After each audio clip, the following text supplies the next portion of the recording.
안녕하세요. 아세아 모니랑 원장 서혜수 교수입니다. 자, 오늘은 비행운영 이론 추력 부분의 명칭 이해 위주로 살펴보는 3강 시간이죠. 자, 기초비행이론이죠. 2강 때 잠깐 설명을 드렸는데요. 멀티콥터는 12시 방향 기준으로 어떻게 된다고 했습니까? 오른팔을 들었죠. 오른팔을 반시계 방향, 그리고 왼팔은 시계 방향, 3번 모터는 반시계 방향, 4번 모터는 시계 방향, 이런 쪽으로 움직인다 그랬죠. 그래서 M1부터 M4로, 헥사콥터 같은 경우는 M1, M2, M3, M4, M5, M6 이렇게 구성이 되기도 하고요. 옥타콥터도 마찬가지로 반시계 방향으로 된다. 그것만 기억하시면 됩니다. 그래서 M은 모터의 약자고 시계 반시계 방향으로 설정이 가능하다. 드론에 작용하는 힘, 이런 게 시험 문제로 그러죠. 양력과 중력과 추력과 항력 네 가지가 있습니다. 그래서 힘의 순서를 바르게 나열하라고 그러는 문제가 있으면은 양력, 중력, 추력, 항력 순으로 문제를 푸셔야 되고요. 만약에 그 작용에 미치는 드론에 미치는 힘을 설명을 해라 라는 질문이 나오면 추력, 항력, 양력, 중력 이렇게 질문이 나왔어도 맞는 답이 되겠습니다. 그래서 시험 문제를 푸실 때 가장 핵심은 문제의 키워드를 잘 잡아내야 됩니다. 그거에 대해서 염두에 두시고 강의를 들어주시기 바랍니다. 자, 상승 하강은 어떻게 한다고 그랬습니까? 아까 2강 때 전에 2강 때 잠깐 말씀드렸지만 전체적으로 모터가 빨리 돌면 상승하게 되겠죠. 전체적으로 모터가 내려가면 하강하겠죠. 그래서 여러분들이 좌측선의 스로틀 키를 어떻게 내려주느냐. 확 내리면 모터 회전수가 급감하면서 확 이렇게 떨어지는 중력작용에 의해서 되는 거고요. 스로틀을 조종간을 살짝만 잡아준다 그러면은 얘가 서서히 해가지고 착륙을 할 때 이렇게 소프트 랜딩을 할 수 있게 그렇게 되겠죠. 자, 그럼 전지는 M3, M4가 빨리 돌아야지 좌측 하단부의 사진처럼 빨리 돌면은 앞으로 가는 거죠. 뭐 이거를 비교할 때 제가 군인 출신이라는지 저는 강의할 때 이렇게 합니다. 저희가 6.25 전쟁을 묘사를 해보죠. 일사 후퇴하기 전에 저희가 함흥까지 올라갈 때 어떻게 됩니까? 우리가 유엔 연합군의 힘을 빌어가지고 쫙 밀고 올라갔죠. 그거를 생각하라고 그러고 일사 후퇴 때 중공군이 개입을 하면서 반대로 밀려 내려오죠. 이렇게 설명을 하고 있습니다. 제가 오프라인 강의할 때는 그런 식으로 외우셔도 되고요. 자, 좌로 갈 때는 나당 연합군이 백제를 공격할 때 우측에서 좌측으로 밀고 들어왔죠. 경상도 전라도로. 그런 식으로 생각을 하시고 마찬가지로 계백이 신라를 공격할 때 그런 모습을 연상하면서 지형과 같이 해가지고 모터의 회전수에 대해서 생각이 잘 안 나시면 그런 쪽으로 지형적 요소를 가미해가지고 생각을 하셔도 됩니다. 자, 이제 좌우 회전 비행 이게 중요하죠. 모터의 토크 현상이라고 했죠. 모터의 회전하는 힘을 토크라고 뒤에 부분에 또 부가 설명이 되겠지만 M1부터 M4. 자, 좌측 사진을 보세요. 좌측 사진은 M2와 M4가 빨리 들죠.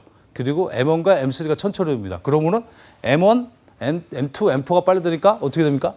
시계 방향으로 도는 게 빨리 되는 거죠. 그러면은 회전하는 힘이 시계 방향으로 생기니까 그거에 대한 토크의 반작용으로 몸통은 왼쪽으로 도는 겁니다. 그러니까 이쪽 프로펠러가 빠지면 제가 몸처럼 이렇게 되는 거죠. 그래서 좌회전을 하는 거고요. 반대로 이쪽 게 빨리 돈다. 반시계가 빨리 돌면 몸통은 오른쪽으로 도는 거죠. 그런 식으로 해가지고 하는 게 쉽게 얘기하면 전동 드릴을 집에서 부모님을 도와주거나 가장으로서 전동 드릴 돌 때 어떻게 됩니까? 전동 드릴 이렇게 잡고 있으면 페페페페 오른쪽으로 스크류 방향이 돌 때 몸통은 왼쪽으로 돌죠. 그래서 오른쪽에 힘을 주지 않으면 정확하게 나사못이 바뀌지 않는 그 원리를 생각하시면 쉬울 것 같습니다. 자, 이런 멀티콥터의 특성을 찾아볼까요? 2개 이상의 모터, 프로펠러를 가진 비행체가 헬리콥터처럼 토크 상세를 바뀌어서 테일 로터가 없다는 거죠. 헬리콥터에 보면 꼬리 날개, 주 로터가 돌면서 꼬리 부분에 끝에 부분에 로터가 달려가지고 조그맣게 도는 게 있잖아요. 그게 토크 회전하는 힘이 생겨가지고 기체가 좌 또는 우로 회전하는 방향 반대 방향으로 돌아갈 때 꼬리 날개를 돌려줌으로써 하는 거죠. 그게 필요 없다는 거죠. 그래서 각각의 M1부터 쿼드콥터 기준으로 M1부터 M4의 모터 수를 조절해서 추력을 발생시켜서 전후 좌우가 제어가 가능하다. 또한 프로펠러가 기준축을 중심으로 반시계, 시계, 반시계 이렇게 방향으로 돌므로써 회전하면서 토크가 상쇄된다. 그래서 나중에 이제 프로펠러 때도 설명하겠지만 프로펠러가 한 바퀴 피치각을 갖고 있다는 거를 기준으로 할 때 한 바퀴 될 때 이렇게 앞으로 이렇게 나가야 되거든요. 근데 안 나가죠. 왜? 서로 반대 방향으로 회전하는 힘이 생기니까 여기에서 생기는 나가려는 힘과 여기서 나가려는 힘이 상쇄가 되는 거죠. 그래서 멀티콥터는 대칭축이 서로 다른 방향으로 대칭축은 같고 반대 대칭축의 회전하는 방향을 바르게 해줌으로써 토크 상쇄를 시켜준다. 근데 트라이콥터 같은 경우는 어떻게 됩니까? 이런 형태로 되어 있죠. 이런 형태로. 이런 형태로 되어 있다 보니까 얘 끝에 부분이 얘가 반시계, 얘가 시계, 얘가 반시계일지 시계 방향일지 모르죠. 그래서 서버 장치를 달아서 좌우를 흔들어줌으로써 수평을 잡는 그런 게 가변치를 사용합니다. 이것도 구수평가할 때 가끔 가다가 이제 평가위원들이 그런 질문을 해요. 자, 멀티콥터와 헬리콥터의 피치의 병식에 대해서 설명을 해보세요. 그러면은 헬리콥터는 가변 피치를 사용한다. 그래서 헬리콥터 블레이드가 이렇게 돌지 않습니까? 돌 때 얘가 이쪽 방향으로 돌아서 이렇게 피치각을 세워준다. 그럼 바람이 이렇게 들어가기 때문에 헬리콥터는 상승을 하겠죠. 반대로 한 바퀴 돌아오면서 얘를 이렇게 기울여준다. 얘는 수평을 잡아준 상태에서 이 상태가 되는 거죠. 그러므로 바람이 이렇게 올라가기 때문에 기차가 이렇게 기울어지는 그런 거죠. 그래서 가변 피치를 사용한다는 게 중요한 거고 멀티콥터는 고정 피치를 사용합니다. 피치각은 정해져 있지만 각각의 서로 다른 방향으로 프로펠러를 돌려줌으로써 토크 생산을 한다. 그래서 회전수를 뒤에 프로펠러를 만약에 2,000번을 프로펠러 회전수가 있다. 그러면은 기준을 뒤에 거 2,400번, 앞에 거를 2,000번 돌려준다면 어떻게 되겠습니까? 기차가 앞으로 가겠죠. 이런 식으로 설명을 할 수가 있다는 거죠. 로터스로 분류하는 문제도 자주 나오죠. 그래서 4개짜리 프로펠러 갖고 있으면 쿼드콥터, 6개짜리는 헥사콥터, 8개짜리는 옥타콥터, 12개짜리까지는 물어보는 사람도 있고 지문에는 거의 잘 안 나오는데 12개짜리는 도데카. 도데카라고 해가지고 프로펠러가 하나, 둘, 셋, 넷, 다섯, 여섯, 일곱, 여덟, 아홉, 열, 12개가 있는 게 아니고요. 축은 6개가 있습니다. 그래서 위에 거는 반시계로, 밑에 축은 시계 방향으로 돌면서 6개 헥사콥터의 축을 갖고 있으면서 프로펠러가 12개가 들어가 있는 거죠. 그래서 검측이라 그러는데 통상 12개짜리는 모터를 12개를 달아줘야 되기 때문에 위아래로 반대 방향으로 돌려준다 그랬죠. 그래서 무거운 그 장비, 임무 장비를 밑에 달고 있을 때 많이들 사용을 하고 있습니다. 자, 또 멀티콥터는 헬리콥터 같이 수직이 착륙이 가능하겠죠. 그리고 구조가 간단하고 아까 전 시간에 제가 축구공으로 FC와 그리고 변속기와 이런 프로펠러의 사진을 실물 축구공을 보여드렸지만 그렇게 구조가 간단하다는 거죠. 또 조종기 신호에 따라서 적절한 모터 속도를 계산하기 위해서 비행 제어 장치가 필수적인데 거기에는 FC, 그다음에 변속기, 모터, 프로펠러, GPS가 필요하다는 거죠. 또 뭐가 있겠습니다. 최근 기술의 진보로 이러한 구성 요소를 저렴하게 만들 수 있게 되면서 헬리콥터보다는 많이, 그래서 헬리콥터 자격증 인구는 많이 안 따고 있지만 멀티콥터 자격증 인구는 아까 얘기했지만 15,000명, 지금 한 18,000명 정도 땄을 거라고 생각이 되는데 대중들이 쉽게 접할 수 있게 되었다. 이렇게 보시면 됩니다.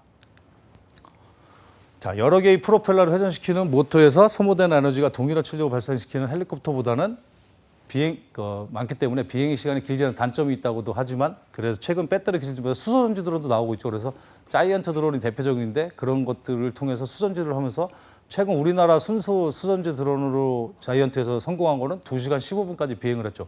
그러면은 향후에는 도서 오지. 전파 때문에 멀리 못 가는 게 아니라 배터리 때문에 돌아와야 되기 때문에 지금 리튬 폴리머 교육원에서 많이 쓰는 것들이 이제 16,000, 22,000까지 쓰는데 어차피 그래도 30분 정도밖에 비행을 못 하거든요. 그런 것들에 대해서 비행 시간이 연장이 돼야지 더 원거리에 대해서 택배를 수송하거나 중계용 드론을 보내거나 할 수가 있겠죠.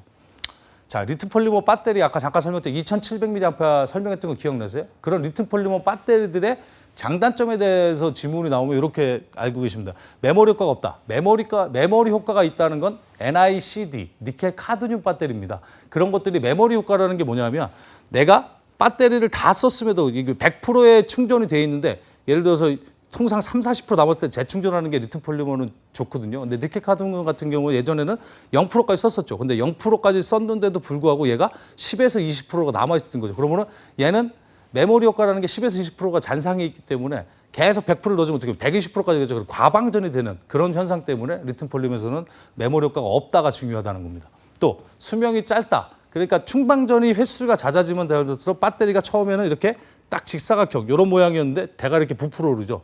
요즘 공단의 시험 문제에는 배가 부풀어 오르는 현상을 배가 부풀어 오를 때 여러분들이 취해야 될 사항은 소금물에 폐기한다 이런 게 답이었는데 요즘에는 스웰링 현상이 일어났다. 스웰, SWELL, 스웰이 배가 부풀어 오르는 거거든요. 그런 것들에 대해서도 지문이 영문 형태로 많이 나온다. 또 매 비행시마다 충전하는 게 바람직하고요. 그리고 뭐 DJ 제품은 충전을 안 해도 뭐 3일 또는 5일, 10일로 설정을 하면 자가방전을 시키는데 현재 리튬 폴리머는 자가방전 기능이 없다는 거죠. 또 차량용 시거잭에는 충전하면 안 됩니다. 왜냐하면 차량용 시거 축전지를 사용하면 전압 및 전류량이 정확하게 들어가지 않는다는 거죠. 덜 들어갈 수 있는 거예요. 셀별로. 그래서 안 된다는 거죠. 자, 또 특성을 보면 토크미 반작용에서 고속으로 회전하는 모터와 반대방으로 비행처가 된다. 그래서 모터의 회전 속도가 다르면 어떻게 됩니까? 저성인 방향으로 기울어지겠죠. 헬리콥터 구조적으로 간단하다는 거 아까 설명을 드렸고요. 그래서 추력 부분은 FC, 변속기, 모터, 프로펠러에 대해서 이어진다는데 그거 세부적으로 살펴볼게요. FC, 플라이 컨트롤러, FCC, 요즘은 FC에서 FC, 컨트롤러가 아니라 플라이 컨트롤러 컴퓨터라고도 표현을 많이 합니다. 왜? GCS 기능이 있어서 그렇죠. 그래서 움직임과 센서에서 감지된 정보를 수용을 하는 거죠. 그래서 센서에는 IUM의 각속도, 가속도 센서, 지자기 센서, 자력계 센서, GPS 센서 이런 것들이 있죠. 컴퓨터로 보면 CPU라고 할 수 있고 CPU의 성능에 따라서 컴퓨터 가격이 달라지잖아요. FC의 성능에 따라서 기체 가격이 천파만별이죠. 싼 FC는 30만 원 정도 하는데 비싼 FC는 150만 원, 200만 원 하는 그 차이도 있습니다. 이런 것들이죠. 주로 16년까지 A2가 지금은 픽석 1, 2, DJI 제품은 A3, AG가 많이 사용을 하고 있죠. 변속기는 조종기의 스틱 자에 따라서 FC를 통해서 신호값을 주는 거죠. 그러면 DC 입력 단자가 있어가지고 직류로 전달이 되는데요. 세 개의 케이블 선이 있습니다. 그래서 검정색, 빨간색, 노란색 이렇게 세 개의 선을 각각 끼면 모터가 CCW로 돌던 게 반시계, 시계 방향으로 도는 그런 형태를 제어할 수 있는 거죠. 이런 거죠. 요 세 가지 석가를 검정색과 빨간색을 서로 바꿔 꼈다. 그러면은 반시계 방향으로 돌든 모터가 시계 방향으로 돌 수 있는 거죠. 그래서 분해 조립을 하고 제일 먼저 해야 될 거 프로펠러를 끼고 테스트를 하는 게 아니라 모터, 프로펠러가 장착되지 않는 상태에서 하는 게 좋습니다. 왜? 이렇게 반시계 시계로 돌아야 되는데 다 반시계로 돈다. 그럼 기체가 어떻게 됐습니까? 화가닥 넘어가겠죠. 그런 거를 방지하기 위해서 그런 거죠. 자, 모터는 브러시리스 모터와 브러시드 모터가 있습니다. 그 얘기는 뭐냐? 왼쪽의 사진이 브러시리스 모터입니다. 고정자가 코일이 감겨져 있는 게 자석이 S 간격이 가만히 있는 상태에서 회전자가 도는 거죠. S 간격이. 기존 거는 DC 모터, 이게 지금 완경들에 주로 많이 쓰는 이 DC 모터인데 얘는 회전자가 도는 거죠. 그래서 이것들이 닳아서 없어지기 때문에 반영구적으로 쓸 수 있게 브러시리스 모터를 많이 쓰고 있습니다. 현재는. 프로펠러에서는 선풍기 효과. 선풍기가 돌아야지 바람이 저희가 시원하잖아요. 지금 시원하지 않습니까? 그거로 마찬가지 프로펠러가 돌면은 프로펠러 하강풍이 밑으로 내려가겠죠. 그거에 의해서 바람의 선풍기 효과라고 할 수 있는 거고 24 곱하기 7.5인치 프로펠러의 인치가 표시되어 있습니다. 24인치라는 거는 프로펠러의 길이를 얘기하는 거고요. 7.5인치는 이렇게 프로펠러가 꼬인 각, 여기에 꼬인 각도를 비틀어진 각을 얘기를 하는 겁니다. 그리고 CCW라는 건 카운터 클락 와이즈의 약자고요. CW는 클락 와이즈, 그래서 반시계 방향, 시계 방향의 약자라고 보시면 되겠습니다. 그래서 여기 보이죠? 여기에 24 곱하기 7.5 CCW라고 써 있습니다. 그게 24인치는 전체적 길이, 7.5인치는 요게 비틀어진 각, CCW는 카운터 클락 와이즈, 반시계 방향이라고 그랬죠. 그래서 24인치가 60.9cm니까 그리고 7.5인치가 19.5cm니까 얘가 비틀어진 가게에서 한 바퀴 전할 때 19cm 정도 이동을 해야 되는데 대부분 착각하시는 게 얘가 움직이지 않는 이유가 GPS 센서가 있어서 움직이지 않는다고 대답을 많이 하세요. 평가를 이렇게 하다 보면은. 하지만 얘가 이쪽 방향으로 돌고 왼쪽으로 나가려는 힘과 오른쪽으로 나가려는 힘이 상쇄가 되기 때문에 토크 상쇄의 작용 때문에 가만히 있는 거라고 생각하시면 되겠습니다. 어쨌든 간에 M1, M4의 모든 축 방향으로 추력은 발생하고요. 그래서 분당 회전수를 조정으로써 앞뒤 좌우 운동을 하는 거죠. 자, 이게 비틀어진 각의 의미를 하기 위해서 저는 선박을 많이 얘기한다. 배가 큰 선박과 작은 선박을 보면 스크류가 크냐 작으냐, 스크류의 비틀어진 각이 많이 돼 있느냐 적게 돼 있느냐 그 차이가 있잖아요. 그러면은 물보라가 어떻게 됩니까? 큰 선박이면 큰 선박, 대형 스크류를 장착할수록 물보라가 많이 생기죠. 그걸 피치라고 하는 겁니다. 공기 중에도 프로펠러가 각을 세워가지고 앞으로 간다 그러면은 거기서 공기보라가 생긴다. 저는 물보라는 대신 공기보라는 표현하는데 그게 이 피치라고 생각을 하면 되는 거죠. 전후진할 때는 M3, M4 그리고 후진하고 전진하고 M1, M2 속도가 빨라지면은 다시 후진을 하는 그런 개념이 되는 거죠. 좌우 수평 비행은 마찬가지로 좌측면이 빨라지느냐 우측면이 빨라지느냐. 여러분들이 핵심적으로 기억해야 될 건 뭐라 그랬습니까? 내가 가고자 하는 방향의 반대 방향. 이게 드론이다. 드론에서 우로 보내고 싶다 그러면은 좌측에 있는 프로펠러가 빨리 돌고 우측에 있는 프로펠러가 적게 돌아야죠. 그래서 1500번을 기준으로 한다면 얘가 1700번, 얘가 1200번 돌면 이런 식으로 기울어서 오는 거겠죠. 그거만 기억을 하시면 되겠죠. 토크 그런데 이제 정의를 내려볼까요? 토크의 사전적 의미는 뭐라고 되어 있습니까? 회전하는 힘이다. 즉 모터에서 발생하는 회전력이 프로펠러에 전달돼서 시계 방향으로 회전한 경우 이에 대한 반대 작용으로 해서 연결되어 있는 기체가 모터 회전 방향의 반대 방향이 반시계 방향으로 회전한다 이렇게 써 있죠. 그래서 이걸 토크의 반작용. 토크는 회전하는 힘. 토크의 반작용에 의해서 얘가 이렇게 회전하니까 몸통은 회전하는 반대 방향으로 이렇게 돈다는 거죠. 제 손을 잘 보세요. 이렇게 되는 겁니다. 그게 토크의 밑에 부분이 토크의 반작이고 위에 부분이 토크의 토크가 되겠죠.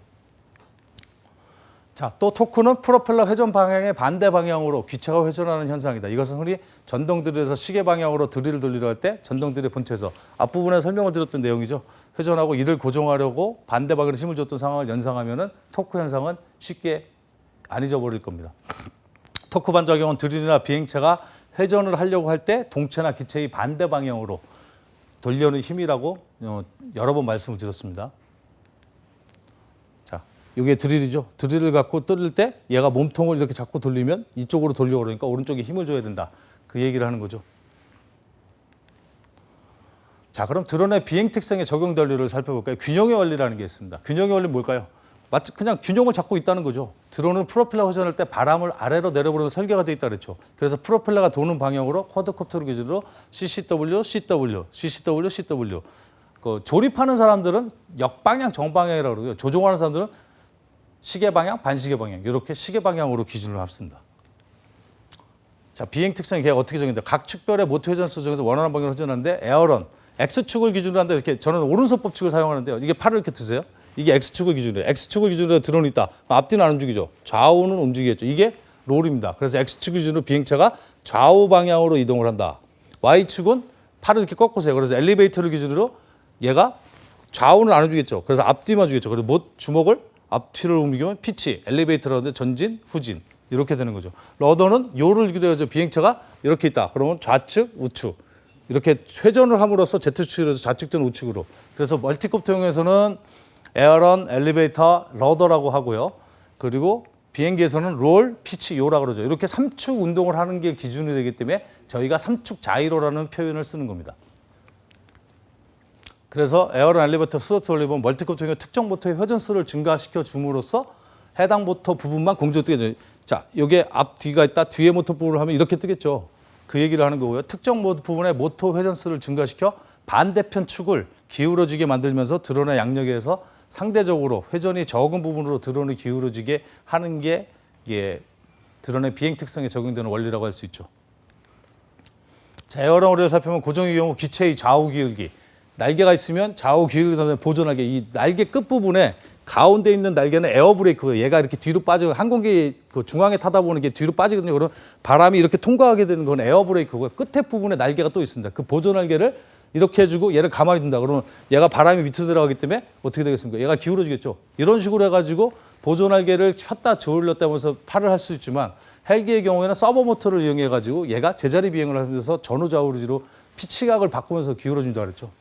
멀티콥터의 경우에는 축별로 반대축에 대해서 프로펠러 회전수를 증가시켜 줌으로써 전후좌우를 한다. 그게 다른 점이라고 그랬습니다.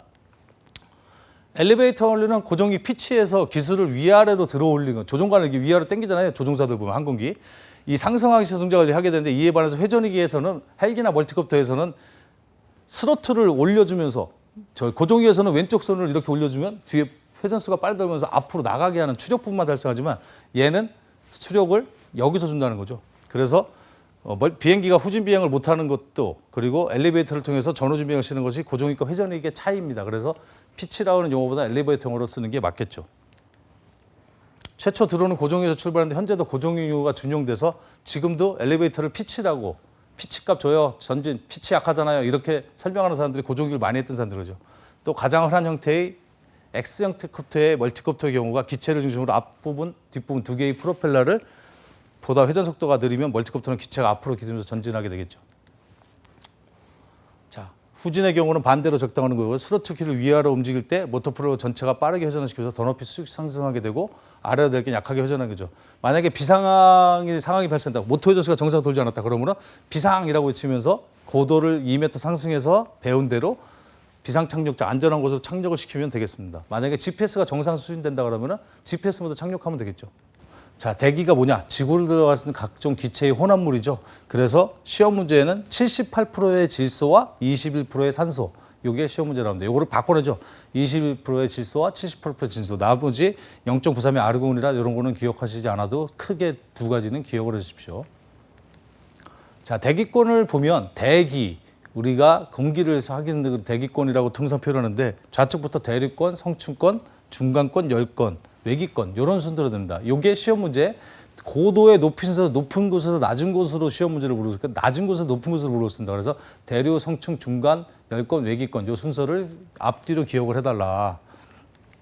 자, 이 대류권에서의 중요한 키워드, 대류권 시험 문제는 주로 이런 문제가 나옵니다. 대류 현상이라는 게 뭡니까? 올라가는 거죠. 공기의 흐름이 부력작용해서 올라가는 거죠. 그런 현상이 나타나면 주로 기상현상이 된다. 주요 기상현상이 발생하는 권역은 이런 시험 문제는 그냥 무조건 대류권이 답이 되겠습니다. 자, 기온감률은 대류권에서는 통상 17km까지 올라갈 때마다 마이너스 2도의 기온감률을 봅니다. 1000피트의 마이너스 기온감률. 예전에는 내가 1000피트의 고도로 비행체를 비행을 하고 있었다. 3000피트의 고도로 올라갔을 때 몇 도가 되겠느냐. 그럼 26도면은 3000피트면 2000피트 올라갔으니까 마이너스 4도, 22도라는 답을 찾았는데 요즘은 메타로 환산해서 다시 피트로 환산하는 그런 문제가 나오니까 그건 문제풀이에서 한번 보겠습니다.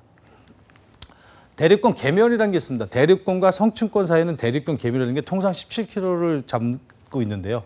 여기는 제트기류가 흐르는 거죠. 저희가 북위 30도 지역에서 우리 한반도가 위치함으로써 거기에는 제트기류가 많이 편서풍 대역이 있으면서 제트기류가 아열대 그리고 한대 제트기류의 중간 지역이라는 거죠. 그래서 매우 요란 진동행위가 많이 발생하는 겁니다.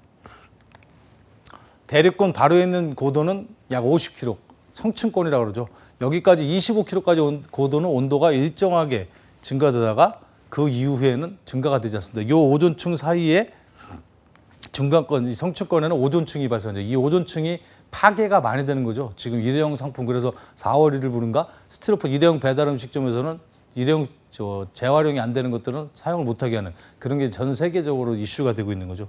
대류권 계면을 17km로 잡는 이유가 적도를 기준으로 하기 때문에 50km까지의 사이에서 대류권을 적도를 기준으로 잡기 때문에 17km 잡는다. 이 정도만 알고 계시면 될 것 같고요.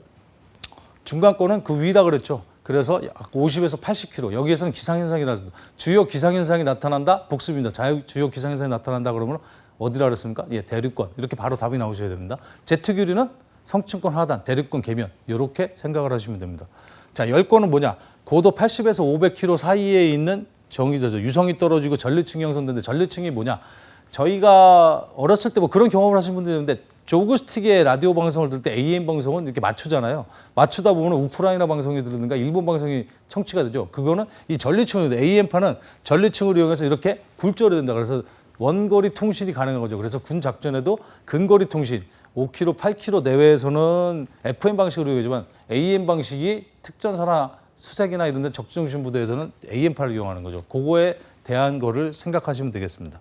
그래서 열권 하부층에 태양이 방출되는 자외선에서 전리되어 밀도가 커지는 층이다. 이렇게 원어적으로 되어 있는데 쉽게 하면 전파가 굴절되는 곳이다. 이렇게 생각하시면 될 것 같습니다. 자, 외기권은 아예 공기가 없는 거죠. 고도 500km부터 시작되고 공기 영도가 매우 열픈 층이다. 그래서 뭐 이런 것에서는 속도가 빨라 지구의 중력을 벗어나는 게 외기권에 들어가면 기체가 막 들어오고 우주선이 들어와가지고 유성처럼 떨어지고 그런 것들이 이제 공기가 있느냐 없느냐에 따라서 영화 같은 SF 영화 보면 그런 게 나오잖아요. 그런 것이 외기권이다. 자, 그럼 국제 표준 대기가 있습니다. 국제적으로 이게 대기는 이렇게 정의를 하자 이렇게 약속을 한 거죠. 그래서 여기 시험 문제 잘로 요거 빨간색으로 된 건 다 외우셔야 돼요. 1013.25 헥타파르 760ml인 헤르그람 29.9인 헤르그람. 또 기온감률은 킬로미터당 6.5도 1000피트당 2도의 기온감률을 본다. 온도는 섭씨 15도, 화씨 59도다. 요 정도 외우면은 요거를 문제를 바르게 나열한 것은 국제 표준 대기를 바르게 나열한 것은 이런 문제 이용이 나옵니다. 자, 대기가 열운동을 한다. 그럼 전도가 있고 대류가 있고 그렇습니다. 전도는 뭡니까? 말 그대로 전도체, 쇠꼬챙이에 우리가 불쑤시개에 쇠꼬챙이를 안 하죠. 왜? 전도체니까. 그런데 거기다 손잡이를 달지 않습니까? 이런 것들이 이제 전도다. 타고 흘러가는 거죠. 대류는 강제 대류와 자유 대류가 있는데 자유 대류는 유체의 부력에 의해서 공기의 부력정에서 이렇게 올라가는 게 유체 자유 대류고요. 강제 대류는 유체의 기계적인 힘이 작용해서 예를 들어서 인공 난력 제트기가 날아가다가 그 엔진에서 나오는 거 서큘레이터를 생각하면 서큘레이터에서 우리가 공기 흐름을 바꿔버리죠. 그러면은 에어컨에다 서큘레이터 설치하면은 더 공기가 시원해지고 그러잖아요. 그런 것들이 이제 강제 대류라고 할 수 있겠죠. 이류는요, 대류가 수직으로 상승되는 공기의 작용으로 이류는 수평으로 흐르는 겁니다. 공기의 흐름이 수평, 수직 이렇게 반복적으로 공기가 돌고 있다는 거죠. 그래서 복사라는 거는 직접적으로 받아들이는 거죠. 태양이 떠 있는 한 우리는 지구에 있는 생물들과 지표면은 항상 가열이 되고 있죠. 자, 지구가 있으면 지축의 경사가 23.5도, 우리 과학 시간에 많이 배웠었는데 그거에 따라서 기울기가 있으니까 태양이 있으면 여기에서 받는 면적값과 여기에서 받는 일조량이 달라지잖아요. 그게 이제 겨울 사계절을 하는 거죠. 여기에 있을 때와 여기에 있을 때 태양을 기준으로 그게 달라지는 거죠. 그래서 지구의 자전 현상, 매일매일 도는 곳 따라서 일변화가 일어나죠. 낮과 밤이 생기는 거고, 얘가 태양을 중심으로 이렇게 돌아오면은 어디에 위치했느냐에 따라서 일조량이 달라지기 때문에 겨울이 되고 여름이 되고 그 차이가 있는 거죠. 그래서 자전 현상으로 낮과 밤이 공존해서 사계절이 형성된다.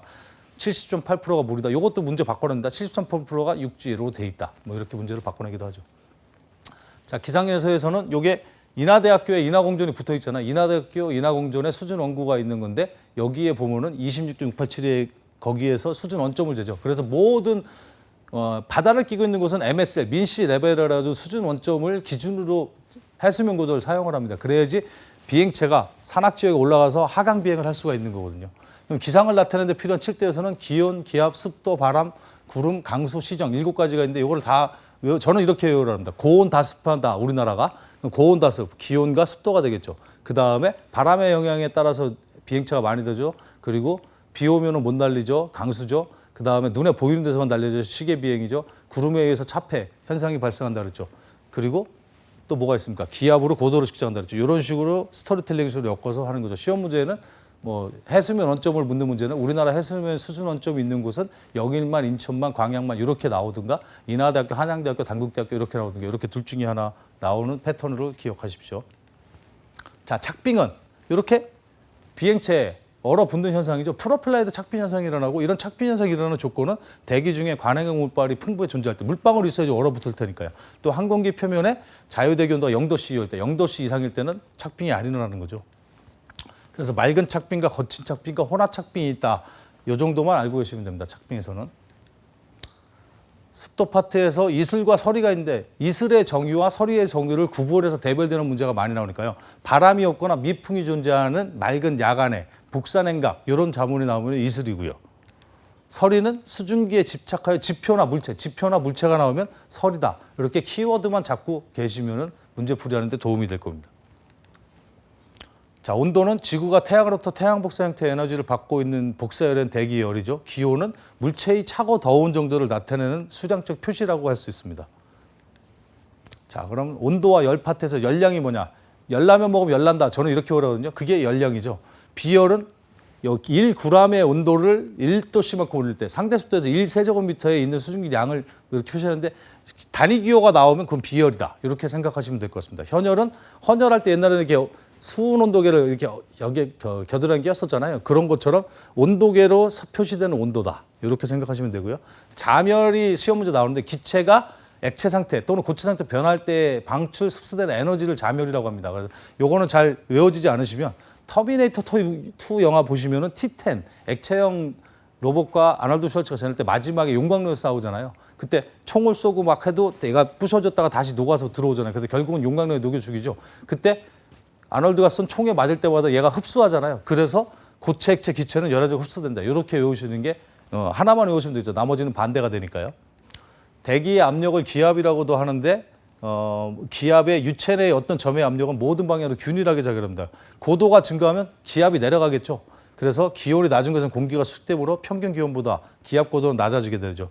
더운 날씨에 뭐 한여름에 우리가 막 숨이 막힌다 이런 느낌 많이 받잖아요. 그게 왜 그럽니까? 더운 날씨는 공기를 희박하게 해서 공기 밀도를 낮게 하는 연관성이 있는 겁니다. 그래서 여기서 기압에 대해서 시험 문제가 나온다면 공기의 밀도는 기압과 습도에는 비례한다. 기압과 습도가 올라가 내려가에 따라서 비례적으로 상승을 하고요. 온도에는 반비례한다. 요 키워드만 잘 기억을 해 놓으십시오.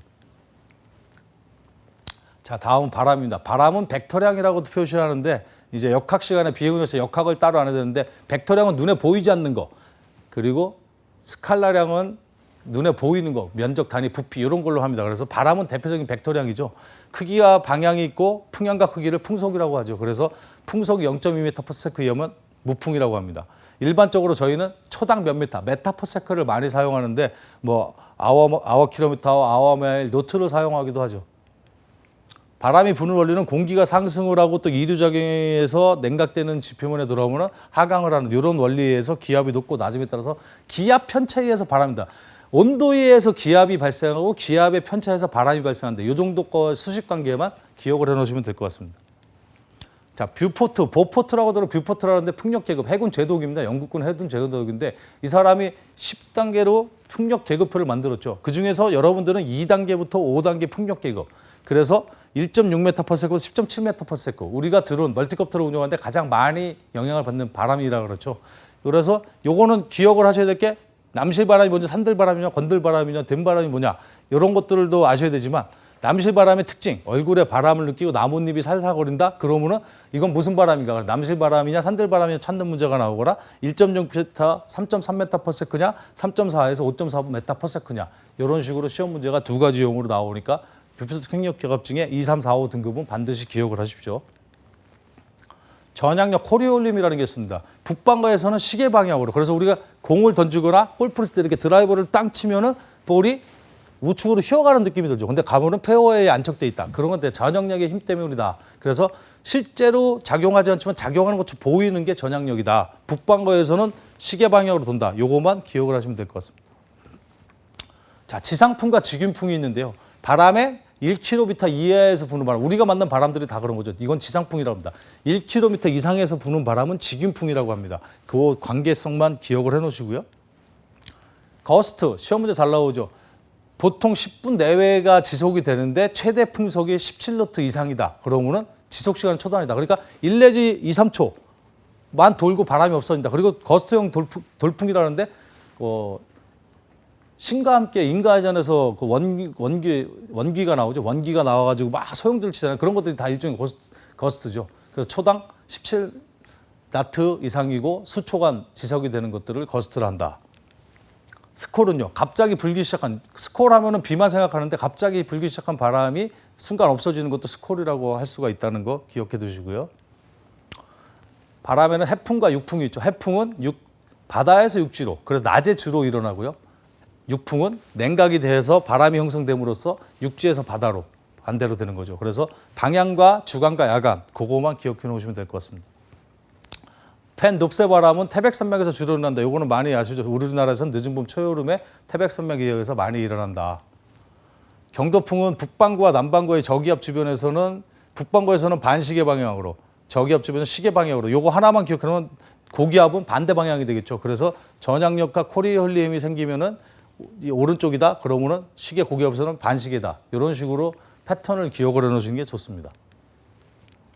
자, 제트기도 아까 얘기했죠. 아까 제가 얘기한 북위 30도 지역에 아열대 제트와 한대 제트가 공존하는 지역에도 우리가 요란 지는등을 많이 했는데 이거는 대륙권 계면이나 성층권 하부에서 일어난다고 말씀을 드렸고요.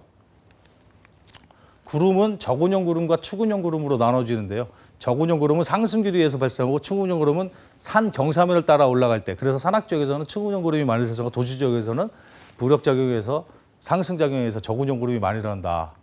그래서 구름의 종류에서 상층은, 중층은, 하층은 이렇게 있는데 5에서 13.7km냐, 6,500에서 23,000피트, 2에서 10km냐. 요거에 따라서 구름의 종류를 묻는 문제라니까 상층은 다 권자로 시작합니다. 권은, 권층은, 권조군. 그다음에 중층은, 고층은, 고조군, 비층구름. 이렇게 형성이 돼 있다. 하층은 2km 미만에 생성되는 거로 층은 층조군이 있다. 높이에 따라서는 상층, 중층, 하층, 저군계로 구분한다. 이 정도 기억을 해놓으시면 될 것 같습니다.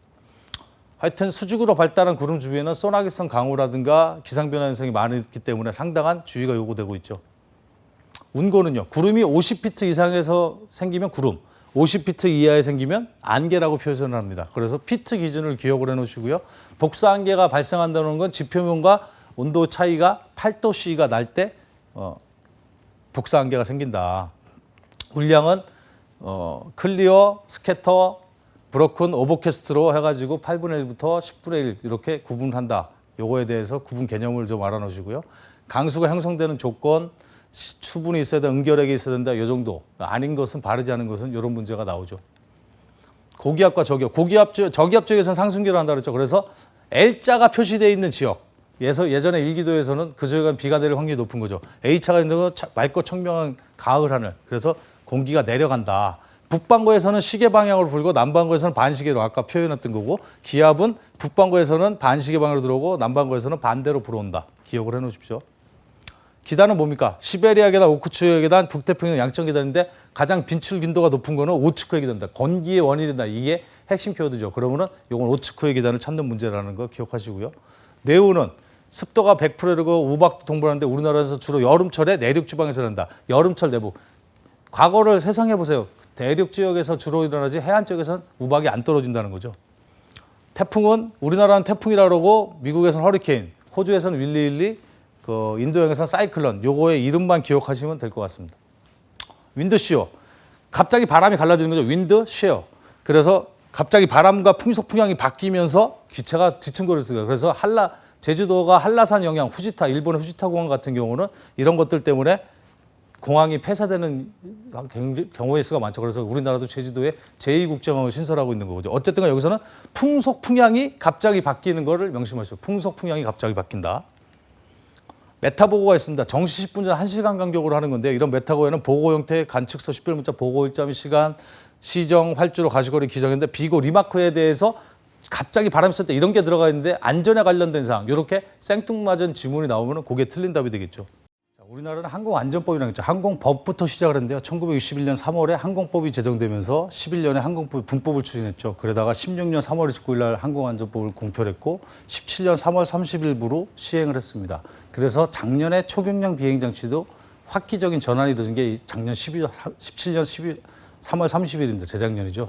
17년 10월 30일 날 어떻게 바뀌었냐 하면 항공안전법이 생기면서 무인 회전익 비행장치에서 무인 멀티콥터와 무인 헬리콥터. 그래서 헬리콥터 시장은 성장을 안 하지만 멀티콥터 시장이 과성장을 하는 그런 계기가 된 거죠. 이 법은 국제항공법규 준수 성격이 강해서 현재 국제기준법 변경이라든가 환경의 변화가 있을 때 이를 반영하거나 개정 작업이 이루어지고 있습니다. 자, 그럼 항공법 분법을 시행한 거는 2011년부터 분법을 추진했고 16년 3월에 공표했고 현재는 안전법, 사업법, 공항시설법 세 가지로 구분이 됩니다. 항공안전법에는 항공기의 기술 수준, 종사자, 항공교통, 초경량 비행장치를 다루고 있고요. 항공사업법에는 항공운송사업, 유인항공기가 되겠죠. 사용사업, 교통자, 이용자 보호 등. 그리고 공항시설법에는 공항 및 비행장 개발, 항행안전시설이 되어 있습니다. 자, 안전법의 주요 내용을 볼까요? 안정성 인증정서는 변경은 30일에, 말소는 15일에. 이거 시험 문제 잘 나옵니다. 말소, 내가 자격에 대해서 없다. 내가 이 기체에 대해서 파손이 됐다, 유실됐다. 그러면 바로 말소 신고를 해야 되기 때문에 15일 이내. 변경 신고는 소유자 변경이 대부분이겠죠. 그런 것은 30일 이내에 한다. 그 정도만 알고 계시면 될 것 같고요. 신고 번호는 무조건 표기해야 되고 만약에 초경량 비행장치 S7로 시작하는 번호를 없다. 사고가 났다. 적발이 되자면 상관없는데 적발되면 과태료가 100만 원이다. 이런 것들도 이제 구술평가나 필기평가의 시험 문제 잘 나오는 거죠. 자, 사업법 시행규칙에 보면 초경량 비행 사용사의 범위는 비료 또는 농약 사업법, 이 방제드론부터 시작했기 때문에 그렇죠. 농업 지원이라든가 사진 촬영, 육상, 해상, 측량 탐사 또는 산림 또는 공원 등의 관측 또는 탐사, 그리고 조종교육. 저희 같은 전문교육기관이나 사설교육원은 조종교육 사업을 내는 거죠. 내가 조종교육을 초경량 사용사업을 냈는데 내가 사진 촬영업도 하고 싶다. 그러면 사용사업 변경 신고를 하면 됩니다. 변경 신고 며칠 이내? 30일 이내. 그래서 촬영용 기체를 구비를 해가지고 사용사업을 내면 되죠. 또 안전성 인증은 안정성 인증 대상 보유를 명확하게 한 조문이 명시되어 있는데 124조에 되어 있죠. 다음 중에서 무인 비행장치, 비행기, 헬리콥터 중에서 25km 초과하는 것은 안정성 인증 검사 받게 됐습니다. 그러니까 법 제도가 만약에 올해 25km 초과 비행장치를 비행 필기와 실기를 한다. 이렇게 개선이 되면 지금 항공안전기술원에서 안정성 인증을 받는데 거기에 인력이 대폭 증가되지 않으면 이제 역전의 현상이 발생하는 거죠. 거기에 다들 할 수가 없는 그런 사태가 발생했습니다. 결국엔 기존 항공법에서는 이런 안정성 검사 안 받을 때 500만 원 이하의 과태료가 부과되기도 했습니다. 지금도 이건 유지되고 있습니다. 조종자 증명 및 취소 및 정지 기준인데요. 허위로 조종자 증명을 받았다. 누군가에게 사인을 받았는데 내가 비행을 20시간 하지 않고 비행을 했다. 근데 사인을 받아서 시험을 봤다. 근데 이거 이상해가지고 보니까 허위다. 그러면은 바로 자격증명을 받았다 해도 취소가 된다는 거죠. 나머지 다 정지입니다. 벌금 이상의 형을 받거나 고의 또는 중대한 과실로 사고를 일으켰거나 조종자 순서를 위반을 했거나 또 비행을 정상적으로 할 수 없는 상태에서 비행한 경우나 1년 이내의 정지죠. 다. 또 주류를 섭취했거나 음주 비행했거나 또 주류 중에 섭취해서 측정에 불응했거나 근데 이런 것들의 1년의 정지, 우리로 얘기하면 면허 정지 기간이 되겠죠. 운전면허처럼. 면허 정지 기간에 또 비행을 하다 걸리면은 그때는 취소. 그래서 거짓 증명과 면허 정지 기간에, 자격 정지 기간에 비행을 하다 걸리면은 취소라는 것만 기억을 하시면 될 것 같습니다. 자, 전문교육기관 설립 요건에 대해서도 가끔 시험 문제 나오는데요. 전문교육기관은 지도조정사 1명과 실기평가조정사 1명이 있습니다. 이것도 16년부로 200시간에서 100시간, 300시간에서 150시간 줄어서 이제 과포화 상태가 된 거죠. 그래서 지도조정사관은 100시간 비행을 한 사람 하나, 실기평가조사는 150시간 비행을 한 사람 1명이 반드시 있어야 되고요. 사설교육원을 설립하려면은 지도조정사 1명만 있으면 된다. 그래서 441개 되는 게 지금 이제 개인 사업자가 많아진 거죠. 내가 기체 가격이 싸지니까 기체를 하나 사가지고 사용사업을 등록을 하면은 자본금도 요건도 지금 완화시켜주다 보니까 너무 많이 과분별하게, 무분별하게 사설교육원에 등록이 되는 거죠. 그러다 보니까 전문교육기관에서는 인원을 고용해서 퀄리티 있는 교육을 함으로써 하고 있는데 다 그런 건 아닌데 일부 사설교육기관에서는 그 퀄리티, 자기의 인건비가 안 들어가니까 가격을 대폭 다운시켜가지고 하는 이런 실태가 발생되고 있습니다. 지도정사 실기평가자 역할은 지도정사는 가르치는 거죠. 그럼 가르치면은 이 친구가 내부적으로 평가를 해봤을 때 시험을 볼 수 있다. 그럼 응시 자격을 부여하는 내부적인 평가위원이라고 생각하면 되겠습니다. 자, 조종사 준수사항은 중요하다고 했습니다. 이런 것들, 조종사 준수사항 10여 가지 중에 5가지는 외워야 된다 그랬죠. 그래서 맨 좌측에 있는 거, 육안으로 식별할 수 있는 곳에, 그러니까 비가시권 비행, 이건 안 된다는 거죠. 그 다음에 하단으로 내려가겠습니다. 야간 비행은 불법이다. 야간에는 비행을 하면 된다. 물론 이 2가지는 먼저 설명을 드리면 17년 11월 10일부로 특별 비행 승인 제도라는 게 생겼습니다. 그래서 일정의 안전성 충족만 된다면은 승인을 받아서 국토부 첨단환경을 통해서 항공안전기술원에서 승인을 받으면 비가시권 비행도 야간 비행도 할 수 있다는 거죠. 또 절대 안 되는 것, 사람이 많이 모인 곳에서 비행하면 안 됩니다. 최근에도 칠곡에서 무자격자가 드론 비행을 하다가 사람한테 떨어져가지고 여성분이 다친 사고가 있었죠. 그거 다 제대로 교육을 안 받고 무자격자가 하다 보니까 콤파스라든가 조치를 못해서 그런 거죠. 그래서 사람이 많이 모이는 건 무조건 비행을 하면 안 된다. 또 사고나 분실에 대비해서 소유자 연락처를 기재를 해야 된다. 또 음주나 약물 상태, 음주만 되어 있는데 약물, 마약류라든가 환각류를 복용해서로 적용하면 안 된다. 비행 중 낙하물을 투하하지 않는다. 이런 모든 것들을 어겼을 때 조종사 과태료는 200만 원 이하의 벌금이 처해진다. 그럼 이런 항공안전법 목적 및 용어 정의를 볼까요?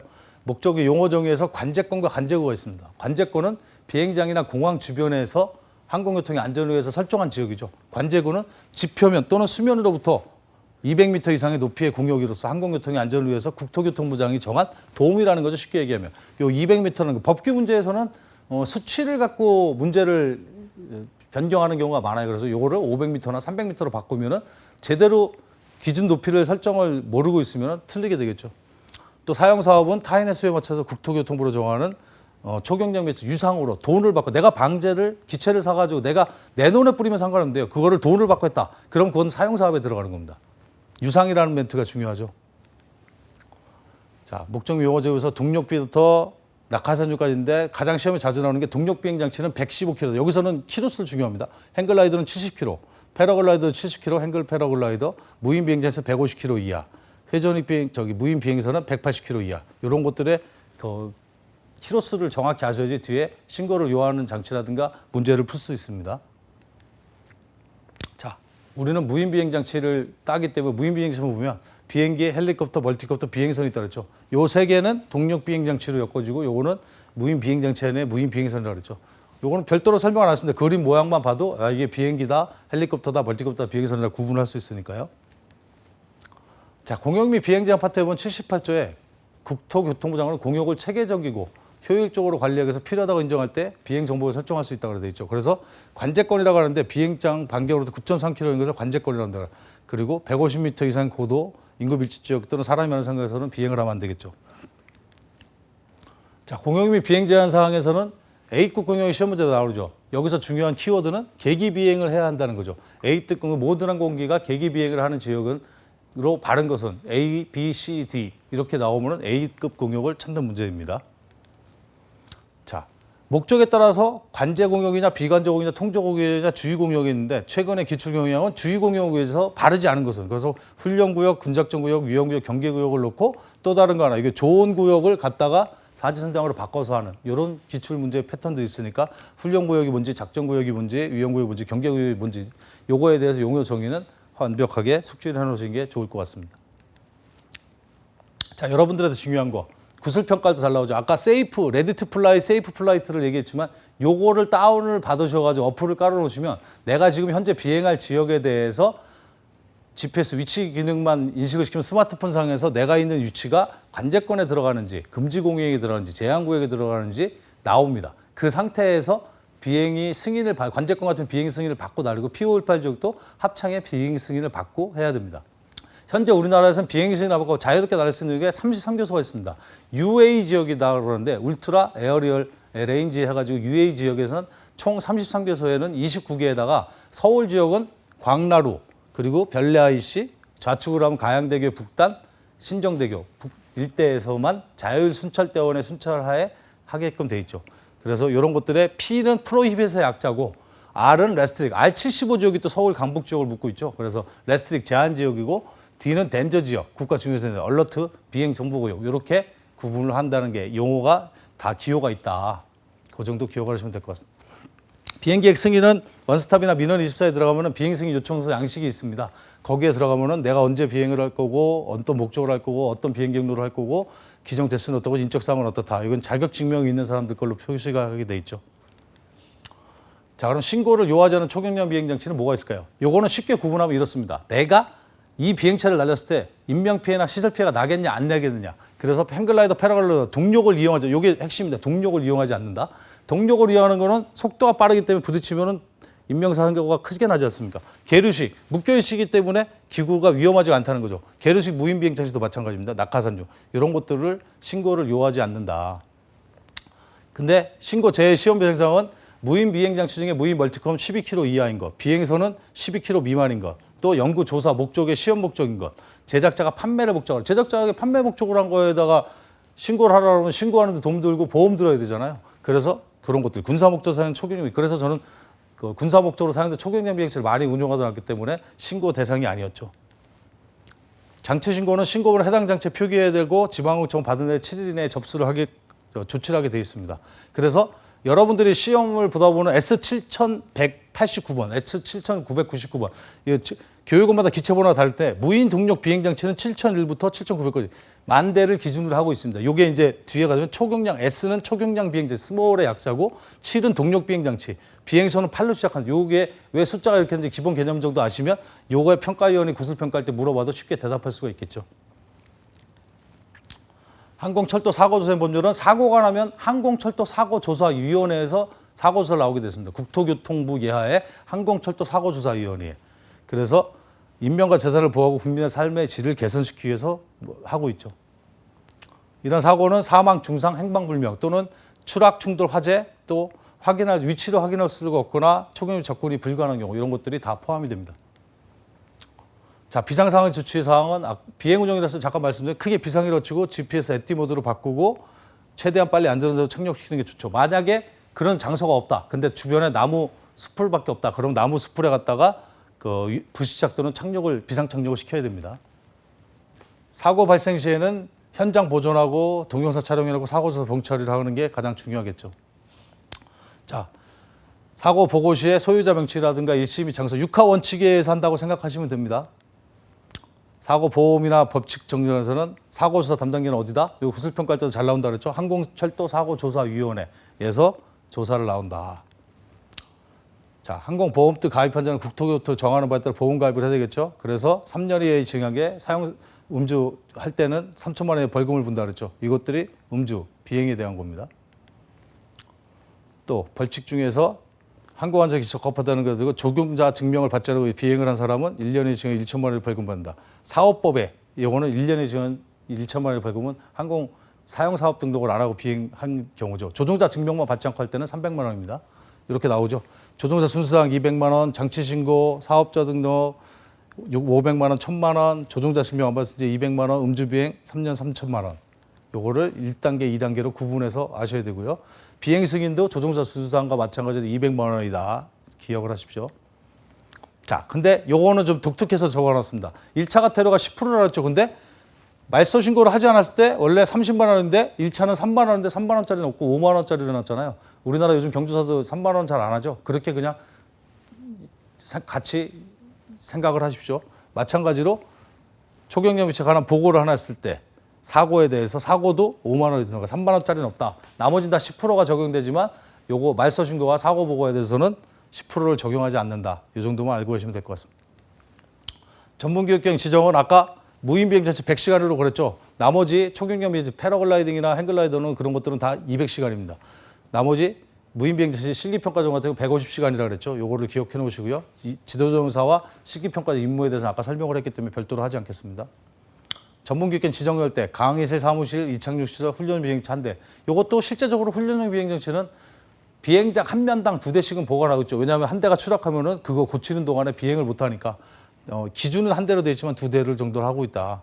그래서 교통안전원의 매 1항의 기준에 따라 전문교육경 지정 신청서를 제출한 자가 2항의 기준에 적합하다고 판정 시에는 지정서를 발급해서 주고 있죠. 그래서 16년도하고 17년 3월까지는 국토부 교통부 장관의 명의로 지정서가 내렸고요. 17년 3월 이후부터는 교통안전공단으로 이관이 되어서 교통안전공단 이사장 명의로 내려오고 있습니다. 자, 그럼 문제 풀이를 해볼까요? 항공안전법에서 정한 용어 정의가 바르지 않은 것은 관제구 나왔습니다. 관제구 딱 하면 몇 미터라고 그랬습니까? 네, 바로 뒤돌아보지 말고 200m가 나와야 되는데 여기 500m라고 되어 있죠. 그래서 지표면 또는 수면 200m 이상 지정 공용한 공이다. 항공 등화는 불빛 또는 색채를 이용해서 항공기 항을 돕기는 항행 안전시설이죠. 관제권은 뭐라 그랬습니까? 공항시설 주변의 공용이라고 그랬죠. 항행 안전시설은 유선통신, 무선통신, 인공위성, 불빛, 색채 등을 이용해가지고 항공기 안전을 도모하는 거지 되겠죠. 자, 신고번호는 어느 단체의 기관장이 발급합니까? 신고번호 어디다 누가 한다 그랬습니까? 네, 국토교통부 장관이죠. 신고 신청 접수는 지방공청장한테 합니다. 하지만 발급 번호는 국토교통부 장관 명의로 나오는 겁니다. 그거를 기억해서 이원화되어 있다는 거. 국토교통부 장관, 국토교통부로 바로 신청서를 접수하는 게 아니라 지방공청. 지방공청은 몇 개가 있다 그랬죠? 1강에 설명을 드렸죠. 서울지방항공청, 부산지방항공청, 제주지방항공청 3개가 있다 그랬습니다. 그러면은 전라도가 없잖아요. 전라도를 지역 편의를 하는 게 아니라 그만큼 수요가 없다는 거죠. 그래서 전라북도 지역은 서울지방항공청에서 담당을 하고요. 전라남도 지역은 부산지방항공청입니다. 그러니까 여러분들이 초경량 비행 신고를 하겠다. 그런데 내가 전라남도 순천에 산다. 그러면은 부산지방항공청으로 가시는 거고요. 전라북도 전주에 산다. 그러면은 서울지방항공청으로 신청을 하셔야 되는 겁니다. 자, 조종사 준수사항에 대한 설명으로 잘못 설명한 것은 P73이나 P61 청와대와 고리 기장이죠. 그 원자력 연구소는 국방보안상으로 비행이 금지된 곳이니 비행하지 않는다. 맞죠? 자, 비행 가능 지역이라면 24시간 비행하도 괜찮다. UAE 지역이 비행 가능 지역이라고 그랬죠. 울트라 에어를 초경량 비행지 가능 고용이라고 해가지고 24시간 비행하면 됩니까? 조종사 준수사항이 뭐가 있었죠? 네, 야간 비행은 안 되죠. 그래서 답은 2번이 되겠네요. 그럼 해발 250m 산 정상이라면 고도 400m까지. 맞죠? 250m 정상에서 150m까지 올리니까. 요게 이제 법적으로 문제가 유권 해석이 많이 갈리니까 지금은 작년 12월 20일부로 올해 2월 20일부로 바뀐 법은 어떻게 되어 있냐. 건물을 기준으로 건물 기준에서 150m, 30m 건물이면 180도까지 올릴 수 있고요. 이게 건물입니다. 그러면은 우로, 좌로 또는 수평으로 150m, 내 지역에서는 180도까지 올릴 수 있고요. 150m서부터 151m 바뀌다. 그러면은 거긴 150m까지 올릴 수 있는 겁니다. 그래서 이것도 문제가 나중에 소지가 될 필요가 있죠. 전 세계 무인기는 1강 특강 시간에 말씀을 드렸지만 MSL 해수면 고도가 어디로 알았습니까? 기상 시간에. 예. 우리는 인하공전에 수준 원구가 있다 그랬죠. 인천만리를 기준으로 한다 그랬죠. 그래서 MSL 고도나 AGL, 어버브 그라운드 레벨에서 지표면 고도를 기준으로 한다 그러면은 이착륙이 자유롭겠죠. 그걸 기준으로 이제 나중에는 바뀌지 않을까 그런 생각이 듭니다. 또 인명이나 재산의 위험을 초래하려 했는데 낙하물을 투하하는 행위, 낙하물 투하 행위 안 된다 그랬죠. 자, 비행 가능한 지역. 바로 답이 나왔네요. 뭡니까?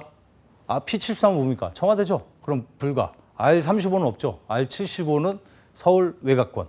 P61A는 기장, 고리의 이너티컬 마일.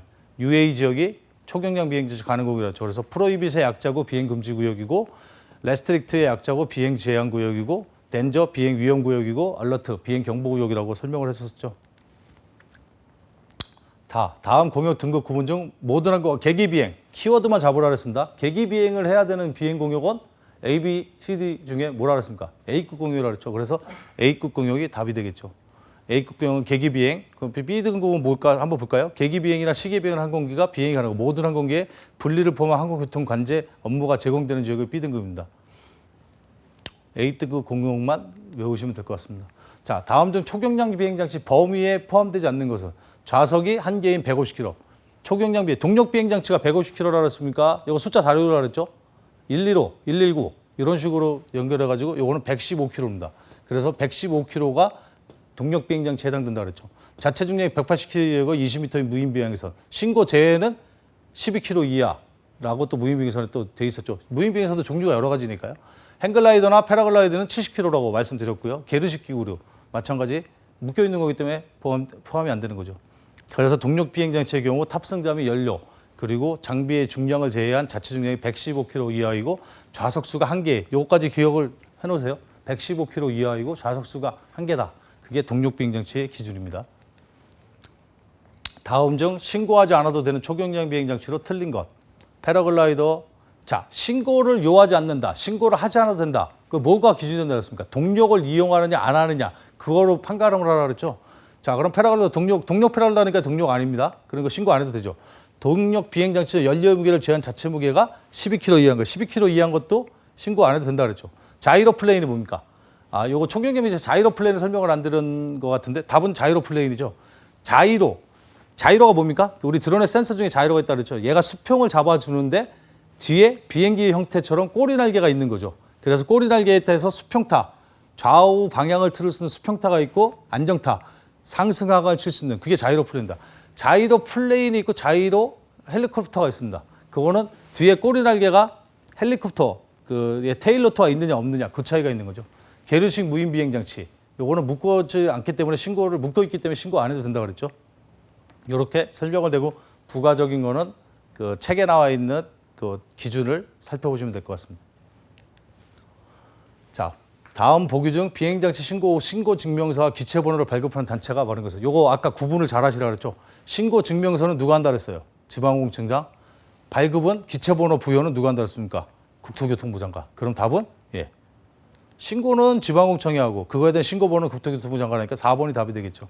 다시 한번 얘기하지만 첫째도 안전이고 둘째도 안전입니다. 칠곡 같은 무분별하게 쇼맨십, 과시 요구로 인해 가지고 내가 비행체를 사람 머리에서 하다가 순간 환경적 요인 또는 기계적 마모로 인해 가지고 기체가 떨어져 가지고 범죄자가 되지 않고 그래서 조종사 준수사항을 잘 준수하면서 안전하게 비행할 수 있는 여러분들이 되길 빌겠습니다.